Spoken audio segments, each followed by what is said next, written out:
जब समुद्र पे पहुंचे तो देखते क्या है कि सब तरफ से तूफान खड़ा हुआ है और अभी बरसात होने वाली है और बादल गरज रहे, बिजली चमक रही। पता नहीं उनको क्या हुआ, खड़े होके कह दिया खबरदार मेरे जाने तक बरसाए तो।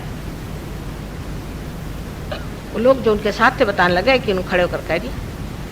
ये बोट में बैठे जब दूसरी जगह देखा तो सारे बादल छट करके एकदम नीरव था। ये सही बात है, मैं तो कुछ कहती भी नहीं हूं अपने बारे में। ये कैमरा जरूर कह देता है मेरे बारे में, ये दगाबाज है। अभी ये गणपतिपुणे का फोटो आया, भाई मैं अपने बारे में कुछ कहती हूँ क्या आपसे, कोई मैं हूं करके, ये लोग बोलने दीजिए। तो इतना बड़ा सूरज यहाँ मेरे हृदय पे, अब मैं क्या करूं, सबके पास फोटो है। हाथ ऐसा किया तो इस पे इतना बड़ा सूरज, ऐसे हाथ किया तो यहां से रोशनी निकल करके बहुत सी धारा जाके ओम लिख रही। वहां जरमेट में एक गणपति है, मातरहॉर्न करके, माँ का श्रृंग करके। उस जगह कुछ लोग गए थे विष्णु माया के दिन पूजा के लिए। देखते हैं आकाश में एक बादल आ गया। वो बादल उनको अजीब सा लगा इतना प्रकाश में, और उसमें से ऐसी धागे निकल करके दूसरे दो बादल आ गए। कहा चलो इसका फोटो ले लें, ऐसे तो हमने बादल देखे नहीं, कोई बादलों का फोटो तो लेता नहीं दुनिया। वो बादलों के फोटो लिए, उसके अंदर मेरा पूरा फोटो, यहाँ तक मेरे नाक की चीज, दांत की ये जगह है वो से लेकर पूरी पूरा मेरा फोटो है। अगर किसी अक्लमंद को दिखाया तो वो कहेगा इसमें आपने कुछ ना गड़बड़ी करके फोटो बनाया, इसलिए ये बताना ही ठीक। शक्की झक्की बक्कियों से कभी भी भिड़ना नहीं चाहिए। 3 जाति ऐसी है कि उनसे दूर ही रहिए, वो आदत से लाचार है। इस प्रकार अनेक तरह के फोटो, जैसे अभी एक फोटो आया उसमें मेरे अनेक हाथ दिखाई दिए। मैंने कहा ये कैमरा है कि तमाशा है, हर चीज में मुझे जुटला देता है। मैं तो कहती हूँ मैं सर्वसामान्य आप ही के जैसी। एक जगह एक छोटे से स्कूल में बैठ करके भाषण दे रहे थे, वहां मियाँ की टाकड़ी उसका नाम है। मैंने कहा यहाँ कोई बड़ा भारी संत हो गया, कहले हाँ उनका नाम मियाँ था, हो गया। मैंने कहा ठीक है। भाषण देते देते मेरे ऊपर 7 बार लाइट की वो आई, पर मैंने किसी से बताया नहीं कि लाइट आ रही। मैंने कहा अच्छा आप बस करो ऐसे मैंने कहा। वो सारा की सारा इस कैमरा ने पकड़ लिया। एक महाशय, हम बैठे हुए थे, शायद पूजा हो रही थी, वो हमारे सामने से गुजर गए, उनके थ्रू हम कैमरा में आए। है बात सही? इस तरह की अनेक बातें होते रहती हैं। ये तो रही कैमरा की बात, लेकिन जो दूसरे आश्चर्यजनक बातें हमारे जीवन में होती रहती हैं, उससे मनुष्य फिर सोचता है कि कुछ तो सच्चाई है, झूठा नहीं है, ये कुछ गलत बात नहीं है, चलो फिर ठीक, अब इस पे चलते चलो। फिर धीरे धीरे धीरे चलता है। आनंद के सागर तक पहुंचने में कुछ कुछ लोगों को 5 से 10 साल तक, 12 साल तक, किसी किसी को तो 14 साल लग गए।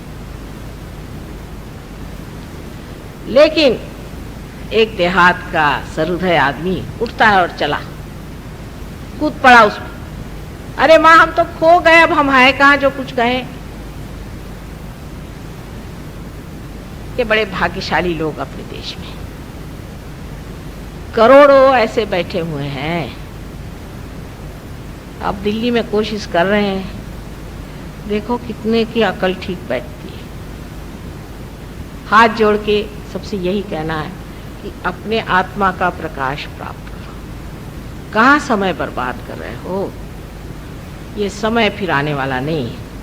ये घड़ियां लगा करके आप जो टाइम देख रहे हो, वो इसीलिए कि ये समय बचाने का है, इसलिए नहीं कि बॉल रूम में जाकर डांस करो और सिनेमा में बैठकर। आज सबने कहा माँ देर से प्रोग्राम करना, लोग टीवी देखते हैं। सच बात, मुझे बड़ा आश्चर्य हुआ।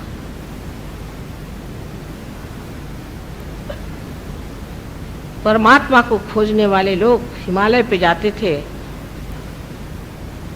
और आज आपके घर ही गंगा बह के आई है, और अगर आप इसको स्वीकार नहीं करेंगे तो इसका दोष मुझ पे तो नहीं लग सकता। इस आनंद की राशि को, इस संपत्ति को, संपदा को आप अगर नहीं स्वीकार करना चाहता है तो कोई जबरदस्ती तो नहीं ठूस सकता, लेकिन सबूरी शब्द इस्तेमाल किया है हमारे शिरडी के साईनाथ ने। सब्र चाहिए, हमें सब्र है, आपको भी अपने लिए सब्र चाहिए। वही सबूरी नहीं है। हर आदमी बहुत बिजी है, क्या कर रहे साहब, एक दूसरे का सर फोड़ रहे, या क्या कर रहे, शराब खाने में बैठे हुए हैं। उससे भी कोई भला काम कर रहे होंगे, पता नहीं उससे भी और भी भला होंगे ही काम। जो आदमी इस तरह से इन चीजों में लुटा रहता है, ये समय बहुत ही महत्वपूर्ण है।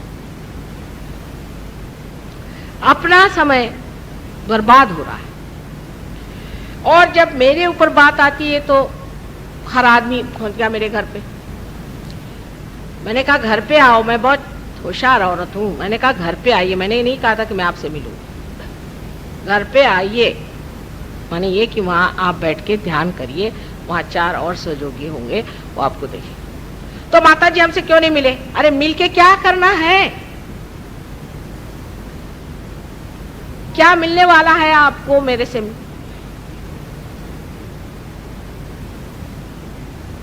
ये तो अंतर योग है ना, उससे मिलके क्या होने वाला है? मैं कोई मिनिस्टर हूं जो मुझसे मिलना चाहती हूं? मुझसे मिलना है तो अपने सहस्त्रार पे मिलो। बाहर के मिलना ऐसा तो बहुतों से हुआ, सब बेकारी लोग। लेकिन जो मुझे सहस्त्रार पे मिलेगा वही कहेगा कि माँ ने कुछ दिया मुझे। मार झगड़ा किया वहां सा तो मैं डॉक्टर वॉरेन साहब भी नाराज हो गए, कहले मैं दिल्ली नहीं कुछ काम करता। कहने लगे कि महाराष्ट्र में सब लोग आते हैं, बस एक फूल रख दिया और चल दिए, पता ही नहीं चलता कि कौन सहयोगी कहाँ बैठ गया। तो यहाँ तो आए और हमारा हक, तो मैंने सोचा कल यूनियन बना के ना आ जाए कि माँ तुमने हमें हक दिया नहीं। क्या भाई, हमसे आप मिली नहीं, सबसे। संसार में हम आपसे मिलेंगे, लेकिन चोटी पर मिलेंगे आपसे, वहां आप पा लीजिएगा। व्यर्थ की बातों में और व्यर्थ के झगड़ों में मत फंसिएगा। ये सब चक्करबाजियां हम ही चलाते हैं, इसलिए इन चक्करों में आप मत आइएगा कि माँ आज मिली नहीं तो रूठ के बैठ गए। जो बेकार लोग हैं उनको बाहर फेंकने का एक बड़ा अच्छा तरीका हमारे पास है कि जो आए उससे न मिलो, दूसरे दिन आता ही नहीं भगवान की कृपा से।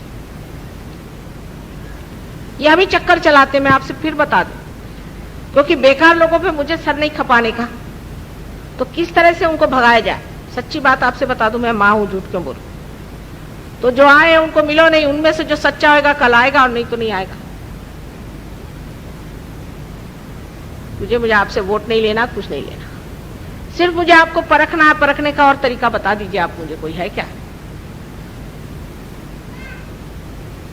बगैर परखे तो गुरु लोग तो कुछ नहीं देते थे, वो तो उल्टा टांगते थे, फिर कुएं में उतारते थे, 4-5 मरतबा नहलाते थे, फिर 2-4 झापड़ लगाते थे, फिर गधे पे बिठाते थे, पता नहीं क्या क्या करते थे। अगर पढ़िए तो आश्चर्य हो जाए। एक साहब को एक गुरु के पास भेजा तो उसको खड्ड में गिरा दिया, उसकी दोनों टांगे तोड़ डाली। अब उसकी टंगड़ियां वो गले में डाल के मेरे पास आया। मैंने कहा ये क्या भाई? मैं कहले माँ थोड़ी तुम्हारी निंदा करी। मैंने कहा मेरी क्या निंदा करी तुमने उनसे? तो मैंने उनसे कहा कि माँ तो जिसको देखो उसको, हर नत्थु खैरे को भी पार करा देती है। ये मैंने आपकी निंदा करी तो ये गुरु ने मुझे मेरी टांगे तोड़ दी। तो मैंने कहा आप क्या और क्या कहा? कहले जाओ वो माँ के पास, वही तुम्हारी टांगे ठीक करेगी, मैं नहीं करने वाला। मैंने कहा अच्छा भाई मैं कर देती तेरी टांगे, अब मत जाना वहां। तो गुरु लोग तो जो असल गुरु होते हैं पहले ही से उधर से पत्थर फेंकते हैं। जब आप 25 पत्थर खा लेंगे तब कहेंगे अच्छा आ जा बेटा, एक आध आ जाए तो अच्छा है। अब माँ क्या करे? असल लोग को पकड़ने के लिए तरीका यही अच्छा होता है कि भाई माँ मिलती नहीं है, जिसको आना है आ है, और जो असल होता बस वो आके बैठ जाता है ध्यान में, आनंद में लुट जाता है। जिसको गरज नहीं है, उसके पीछे दौड़ने वाला सहयोग नहीं है। परमात्मा कोई आपके चरण छू के नहीं कहेगा कि साहब आप सहयोग में आ जाइए, आपको हम पार करा देते हैं। अब तो ये भी सोचा है कि मंदिरों में जब लोग आए तो चाय पानी कुछ न कुछ खर्चा करना चाहिए, नहीं तो लोग आते ही नहीं। हे भगवान, नहीं तो लोग यहाँ आएंगे नहीं। जब तक कुछ भोजन नहीं होगा तब तक भजन भी नहीं होगा। पर ऐसे लोगों को भोजन देके भी, भजन सुनाने से भी कोई लाभ तो होने नहीं वाला है, कोई पार तो नहीं होने वाला है, कोई सहयोगी तो नहीं होने वाला है।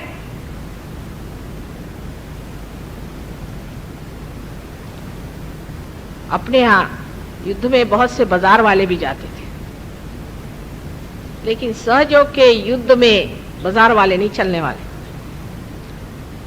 जैसे कि कहा है रामदास, त्याला पाहिजे जातीचे, इसको चाहिए जिसमें जान है। वीरों का काम है, मूर्खों का, मूढ़ों का, अहंकारियों का ये कार्य नहीं है सहयोग। ये समझ लेना चाहिए। आप लोग आए हैं, सर आंखों पर पार हो जाइए और अपने गौरव में और अपने शक्ति में उठिए। बेकार समय बर्बाद मत करिए। पहले 1-2 महीने जरा मेहनत करने पे आप बहुत आसानी से मात कर सकते हैं। कोई इसमें बहुत तकलीफ नहीं है, कोई पैसा नहीं है, कोई ऐसी चीज नहीं। अपने आप आपका जीवन सुगठित हो जाएगा, आपकी बीमारियां भाग जाएंगी। लेकिन सबूरी चाहिए। जैसे कल एक साहब, मेरी बीवी को तो तबीयत भी नहीं ठीक हुई, एक दिन वो आए हो गया, आज कह रहे थे कि तबीयत ठीक हो गई। अब किसी में 1-2 दिन लग भी जाए तो क्या है, थोड़ी सबूरी चाहिए। और वर्तमान में रहने का प्रयत्न करें, वर्तमान में रहने का प्रयत्न करें, निर्विचार में रहने का प्रयत्न करें। बस बहुत आसान तरीके हैं, और इन आसान तरीकों से अगले वक्त जितने आज आप यहाँ बैठे हुए हैं, सबके सब एक महान वृक्ष की तरह गुरु बन के यहाँ बैठे, तो मैं आप सबको वंदना करूं। एक माँ की यही इच्छा है कि जो कुछ हमारा सब है आप लोग ले लीजिए। हमारे लिए हमारा सब व्यर्थ है। अगर आपके अंदर ये चीज नहीं आई तो हमारा भी जीवन व्यर्थ ही है। आज कोई प्रश्न वश्न पूछे नहीं शायद? तो भाई कोई क्वेश्चन है?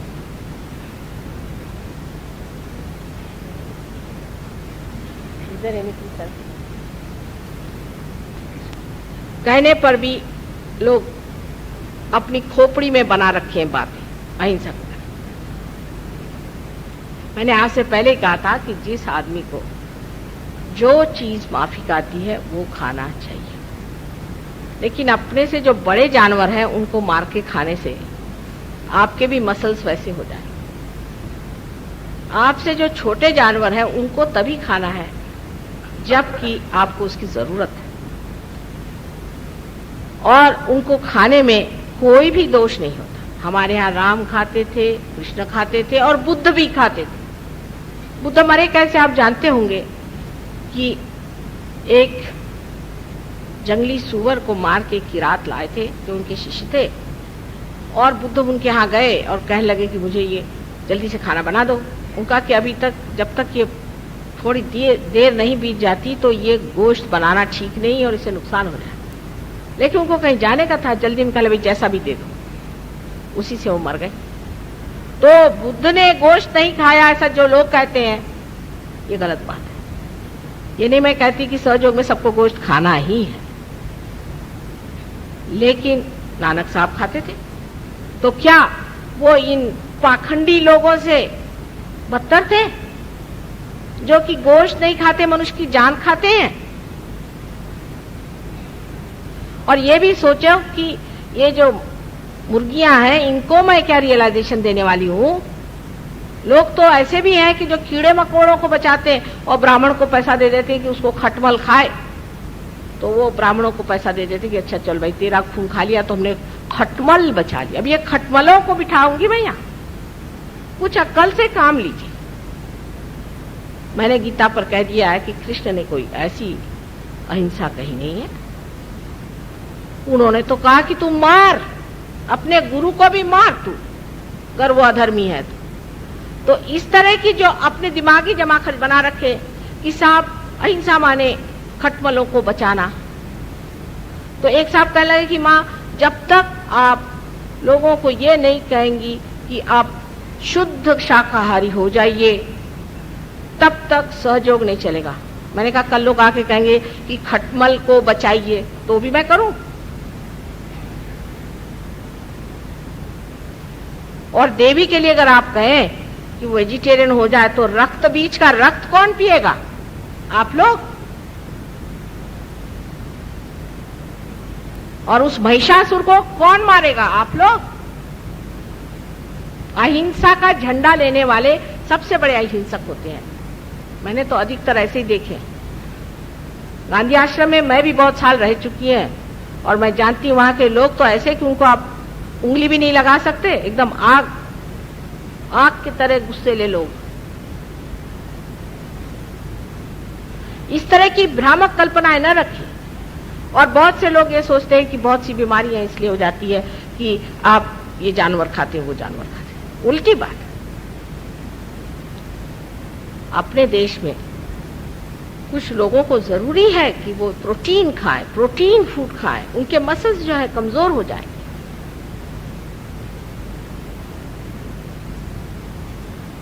इससे अनेक बीमारियां हो सकती है अगर आप प्रोटीन नहीं खाएंगे तो। आपने देखा हो सफेद दाग आ जाते हैं बदन पर, ये ज्यादातर वेजिटेरियन लोगों को होंगे। क्या वजह है? उनके अंदर प्रोटीन नहीं है, तो उनका लिवर जो है लिथार्जिक हो गया और जरा सी उनके अंदर बाधा आ जाएगी या पोस्टमन तेल वगैरह ऐसा कोई तेल उसका खाएंगे मूंगफली का, तो उनके वो सफेद दाग आ जाएंगे। ऐसे लोगों का इलाज ही है कि वो प्रोटीन खाएं, तो फिर सोयाबीन खाएं, खाइए। हाँ, क्योंकि कोई कोई लोगों में ये है, बचपन से कभी खाया नहीं तो हीक भरी है, छोड़ो उसको। लेकिन अंग्रेजों से मैं कहती हूँ कि तुम लोग वेजिटेरियन हो जाओ, क्योंकि ये बड़े आतताई लोग हैं, सब पे जबरदस्ती करते हैं। ये थोड़े वेजिटेरियन हो जाए तो अच्छा, या सभी हो जाए तो बहुत ही अच्छा है। लेकिन क्या होता ही नहीं वेजिटेबल। जहाँ बैंगन आपको 50 रुपए सेर मिलता है, वहां क्या करेगा? और ये सोचना चाहिए, कुछ कुछ ऐसे देश हैं जहाँ बिल्कुल भी सब्जी नहीं, जैसे कि ग्रीनलैंड है, वहां बिल्कुल सब्जी का एक पत्ता नहीं आता। तो क्या परमात्मा ने ऐसा अन्याय किया हुआ है कि इनसे पाप ही करार रहे? करो। सबसे बड़ा पाप ये है कि आप गोश्त खाएं। ये किसने धारणा दी आपको? उसमें ईसा मसीह चले गए, मोहम्मद साहब चले गए, नानक साहब चले गए, अधिकतर लोग ऐसे चले गए। और जितने गुरु घंटाल आपको बताती हूँ, जिन्होंने रुपया लिया, रजनीश, वो दूसरे कौन, ये जो ट्रांसेंडेंटल सिखाते हैं, ये सब पक्के वेजिटेरियंस हैं, पक्के। लहसुन प्याज भी नहीं खाते। और ये महेश योगी के जो शिष्य, उनको अगर लहसुन दिखा दिए तो नाचने लग जाते ऐसे ऐसे। वो लहसुन से डरते हैं साहब, नींबू दिखा दिए तो गए। जो सब्जी से डरते हैं, ऐसी सब्जी खाने की क्या जरूरत?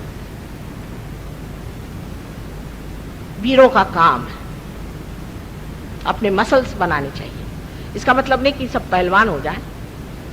फिर वही संतुलन की बात आई, संतुलन पे रहिए। आपने देखा होगा, कहना नहीं चाहिए, लेकिन आर्य समाज के बिल्कुल शाकाहारी लोग होते हैं, लेकिन क्या गुस्सा तेज होता है, बाप रे बाप। और उनमें से, आर्य समाजियों में से अगर कोई बुढ़ा हो गया, गए, वो इतने बोलते हैं कि समझ भी नहीं आता क्या बोले जा रहे, बोलते जाएंगे बोलते जाएंगे बोलते जाएंगे। इतनी एनर्जी ज्यादा हो जाती है उनके अंदर। ये कहां से एनर्जी आती है? ये घास खा खा करके कहां से इतनी एनर्जी आ जाती है?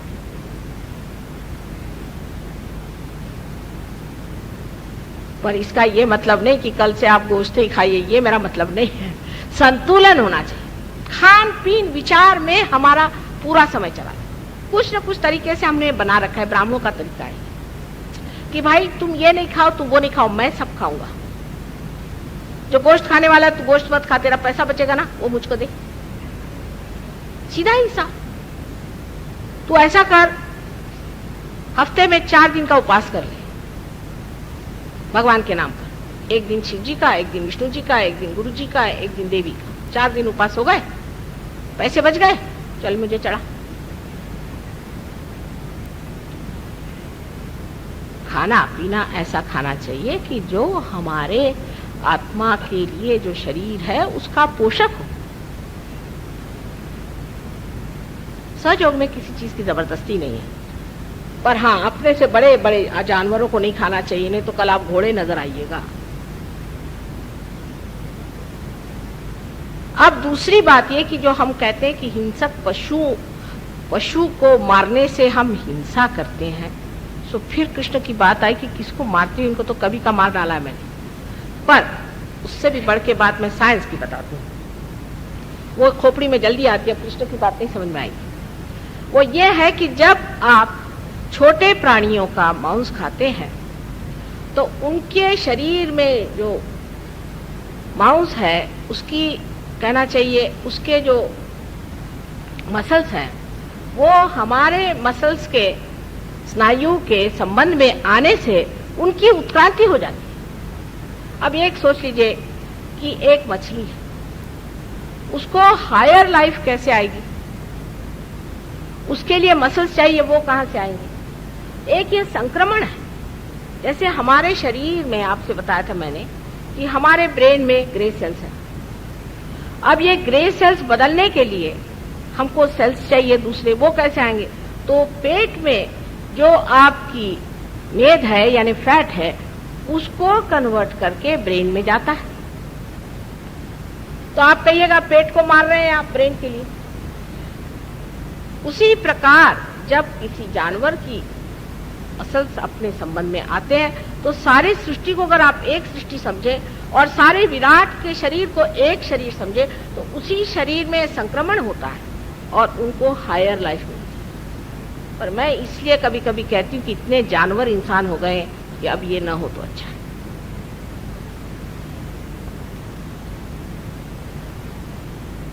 अब क्योंकि रात दिन हमारे खोपड़ी में यही भरा गया है कि वेजिटेरियन रहने से आप धर्मात्मा हो जाते हैं। मुझे तो एक नहीं मिला, कोई वेजिटेरियन होने से धर्मात्मा हुआ। आपको कोई मिला हो तो मुझे दिखा दीजिए। जो जो जाति हमारे यहाँ वेजिटेरियन है वो अत्यंत कृपण कंजूस नंबर 1, और दूसरा पैसे के लिए किसी की भी जान ले ले। नाम नहीं लूंगी मैं, आप जानते हैं। पैसे को ऐसे चिपकते हैं वो, ये कहां से आता है, क्योंकि मसल्स कमजोर है। किसी न किसी को तो चिपकना चाहिए। जो शक्तिशाली होता है वो अपने गौरव में खड़ा रहता है। हमारे यहां कहीं भी ऐसा नहीं लिखा हुआ। ये तो पता नहीं कैसे नई नई बातें सबने सिखा दी और मनुष्य उसी रास्ते पे चल पड़ा। गांधी जी तक कहते हैं कि निर्बलों की क्या हिंसा है, निर्बल क्या हिंसा करेंगे, जी कहते थे।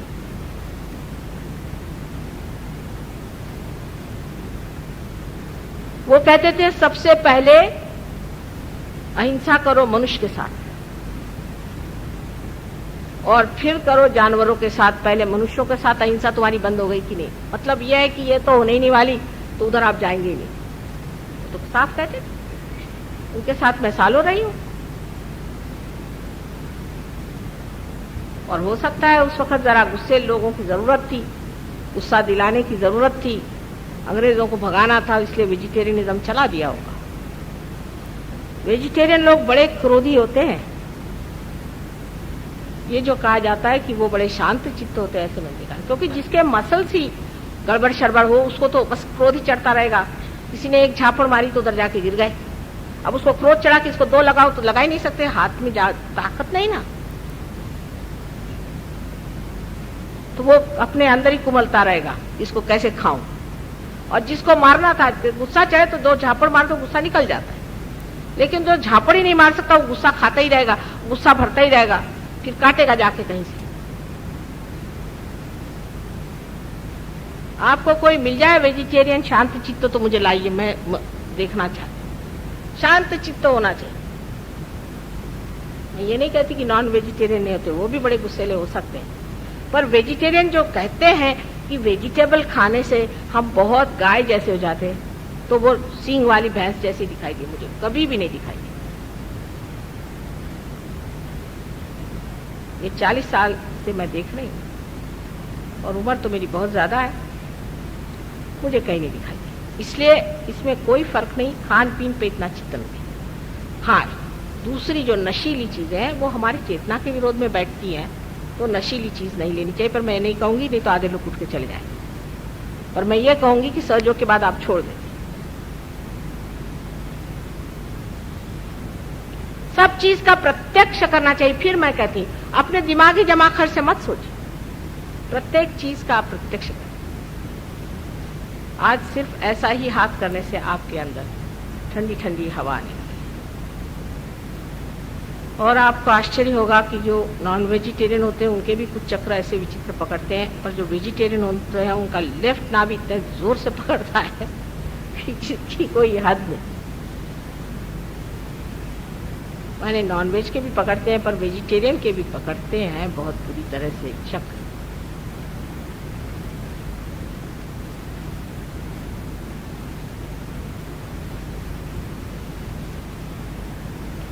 ये तो गुरुओं का तरीका ही है कि जो अब ये फॉरेनर्स आएंगे उनको कहेंगे तुम वेजिटेरियन हो जाओ।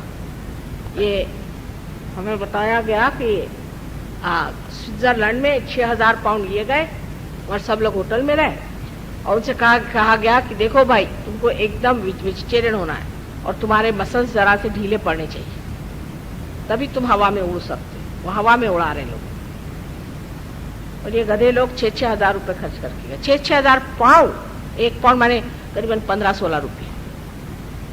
वहां पहुंचे, बता रहे हैं कि उन्होंने ऐसा मेनू बनाया था कि 6 दिन तक आलू उबाल कर जो पानी होता वो पानी पीने का, पानी प्राशन माने जैसे। उसके बाद में आलू का छिलका खाने का एक दिन, और आखिरी दिन अगर आपकी थोड़ी जान बची रही तो आप आलू खा लीजिए बगैर नमक के। उसके बाद ऐसे ही हवा में आप उड़ने लग जाइए और सिर्फ 6000 पाउंड इसकी कीमत दीजिए। और उसका गुरुजी बस के बैठ करके उन पर खूब उनको हंसी चढ़ती कि क्या बेवकूफ बनाया, क्या बेवकूफ बनाया, क्या बेवकूफ बनाया। वो गिगल करते, गिगल। ऐसी बेवकूफी की बातें मैं आपको नहीं बताने वाली।